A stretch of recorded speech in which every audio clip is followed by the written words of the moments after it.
font l'actu et ils sont sur RJFM. 7h45, l'invité du jour.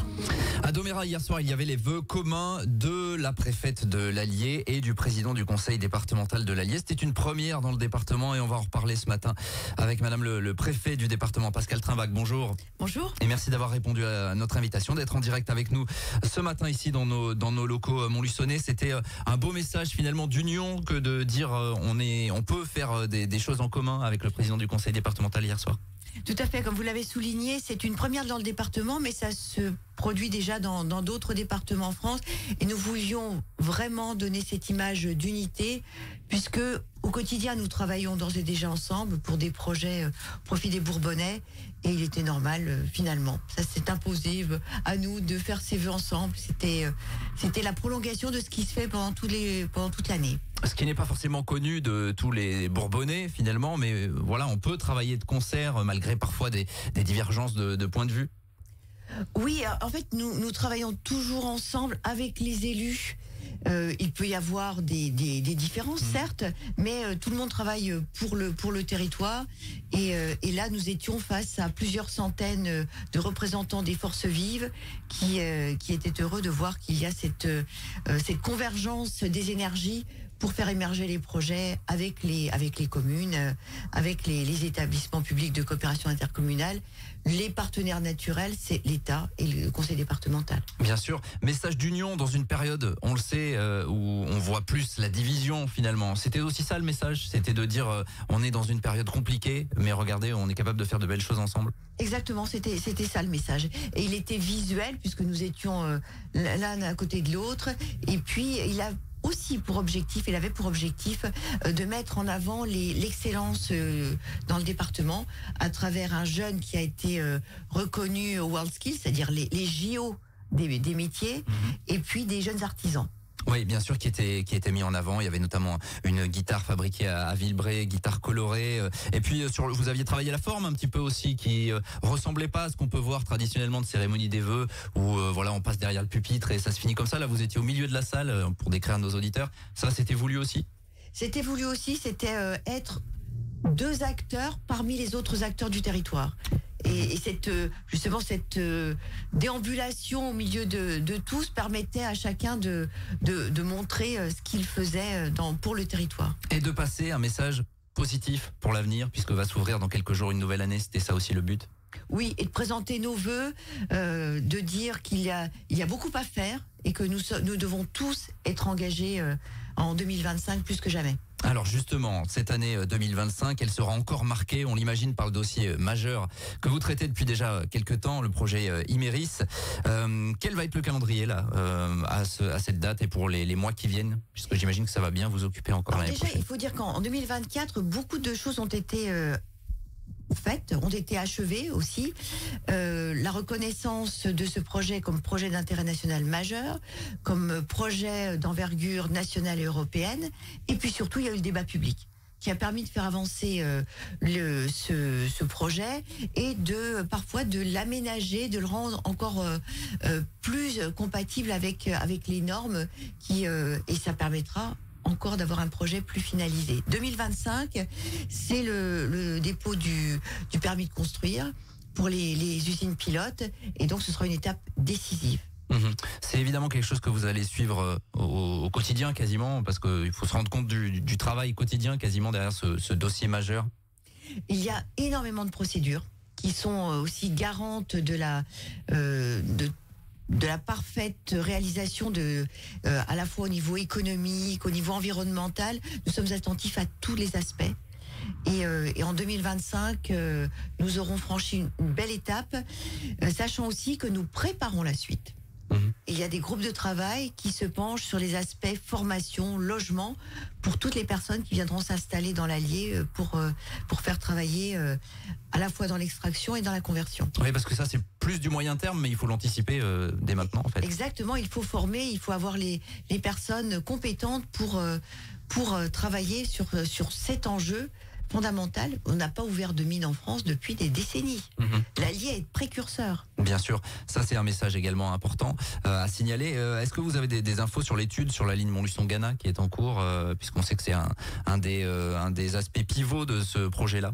Alors dans les prochains mois vont avoir lieu toutes les études qui sont mises en œuvre par SNCF Réseau pour savoir quelles sont quelle est l'ampleur des travaux sur les différentes séquences de la ligne. Et là aussi, ce sera très important de pouvoir séquencer à l'avance pour permettre une optimisation dès que les usines commerciales seront mises en œuvre. Parce qu'il faudra aller vite, en fait, c'est ça. Il faut aller vite et c'est pour ça qu'il faut anticiper en mettant en parallèle plusieurs procédures. On parle également de cette période de fête dans laquelle on entre. C'est évidemment plutôt festif et c'est tant mieux. Mais vous avez lancé cette semaine un appel à la vigilance aux côtés des forces de gendarmerie, des forces de police, vis-à-vis notamment des cambriolages, parce que c'est un fait, dans l'Allier comme ailleurs, la période est plus propice au vol et méfaits de ce genre. Alors vous avez dans les médias les marronniers. Pour les délinquants, il y a des pics de saisonnalité et c'est toujours au moment des vacances d'été ou alors avant les fêtes. Et nous voulions, avec les forces de sécurité intérieure, rappeler chacun à la vigilance. Nous sommes tous acteurs de notre propre sécurité. En commençant par fermer les portes, en étant vigilant sur les personnes qui tentent de s'introduire. Chacun doit veiller sur ses propres biens, mais aussi sur les voisins. Alors c'est des messages qui peuvent paraître simples, mais au final on peut avoir tendance parfois à les oublier parce qu'on se sent justement peut-être un peu trop en sécurité dans certaines zones rurales par exemple. Les délinquants vont au plus simple. Là où il n'y a pas de vigilance, eux l'utiliseront. Exactement. Donc le message c'est durant ces fêtes, voilà, vigilance accrue. Vigilance et attention aux plus faibles. Ceux qui peut-être pas parce qu'ils sont moins vigilants risquent d'être la proie des malfaiteurs. Avec du côté des forces de sécurité intérieure une vraie mobilisation, on en a parlé sur cette antenne avec le plan anti-hold-up pour protéger les commerces avec la police. Et puis en zone gendarmerie, il y a des effectifs supplémentaires qui sont disposés. Les réservistes patrouillent davantage aux heures les plus sensibles de façon à pouvoir prévenir toute tentative. On entre également dans une période qui peut être compliquée pour la sécurité routière. Malheureusement, on le relaie trop souvent sur cette antenne, mais ça a été une année un petit peu compliquée, 2024, sur les routes de l'Allier. Une année très particulière, puisqu'il y a eu, en valeur absolue, moins d'accidents, moins de blessés, mais plus de tués. Et dès le début de l'année, du fait du climat, nous avons eu des chiffres qui étaient très mauvais. Donc le message que je voudrais faire passer pour ces fêtes, c'est quand vous prenez le volant, soyez vigilants parce que la route est l'affaire de tous.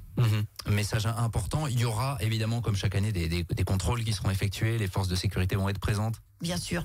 Le 31, j'irai aussi rendre visite aux forces de sécurité, à l'hôpital, à la maison centrale, pour soutenir tous ceux qui sont sur le devant de la scène, pour la sécurité, pour la santé des Bourbonnaises et des Bourbonnais. Et qui seront présents le 24, le 25, le 31, le 1er janvier, bien évidemment. Puisqu'on parle de sécurité, il y a aussi ce protocole que vous avez signé cette semaine pour mieux protéger les professionnels de santé, qui sont pas épargnés aussi. On le sait, dans ce climat compliqué, on l'avait vu l'année dernière avec un dentiste de la Palisse, notamment, qui avait été agressé. C'est important de les protéger, ces professionnels de santé qui sont ô combien importants. Oui, et il faut les soutenir de différentes façons. Tout d'abord en les formant. Les forces de sécurité les entraînent à la déconflictualisation face à des patients irascibles. Il y a aussi des référents qui seront désignés dans chacune des forces, tant gendarmerie que police, et ainsi les pouvoir les aider pour qu'ils se concentrent sur la santé des patients et qu'ils ne craignent pas pour leur propre sécurité. Message important, si vous voulez en savoir plus sur ce sujet, on vous invite à aller réécouter sur notre site internet le sujet qu'on consacrait à cette thématique cette semaine. Et puis Pascal Trimbach, il nous reste une grosse minute pour parler des agriculteurs. Ça a aussi été un élément phare de l'actualité 2024. Vous les avez rencontrés, les représentants de la FNSEA, des jeunes agriculteurs de l'Allier la semaine dernière. Ça aussi, c'est un dossier que vous allez suivre et vous faites remonter évidemment leurs inquiétudes. Oui, je les rencontre très régulièrement pour des dossiers ponctuels, mais aussi pour des revendications ou des préoccupations qu'ils souhaitent relayer. Je suis le lien vers l'administration centrale et par ailleurs, je les informe dès lors que des nouvelles mesures ont été prises.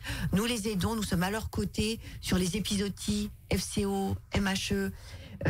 Ils savent qu'ils peuvent compter sur l'action de l'État territorial pour les soutenir et les accompagner. En 30 secondes pour conclure, Pascal Trimbach, quel vœu vous souhaitez formuler aujourd'hui aux Bourbonnaises, aux Bourbonnais qui nous écoutent à quelques jours là de ces fêtes et avant cette nouvelle année? Bien leur souhaiter des vœux de santé pour eux et leurs proches, leur dire combien nous travaillons tous main dans la main, les élus, les représentants de l'État, pour qu'ils fassent en 2025 comme en 2024 bon de vivre en Bourbonnais. Merci Pascal Trimbach, préfet, Madame le préfet de l'Allier, d'être venu jusqu'à nous ce matin. Évidemment, merci d'avoir évoqué tous ces sujets d'actualité avec nous. Nous, on va continuer, on est en direct et il est bientôt 7h55. À tout de suite. Tous les matins, 7h45, l'invité du jour en direct sur RJFM. Retrouvez l'invité du jour en podcast sur rjfm.net et l'appli RJFM, mais aussi en replay vidéo sur YouTube et Facebook. RJFM.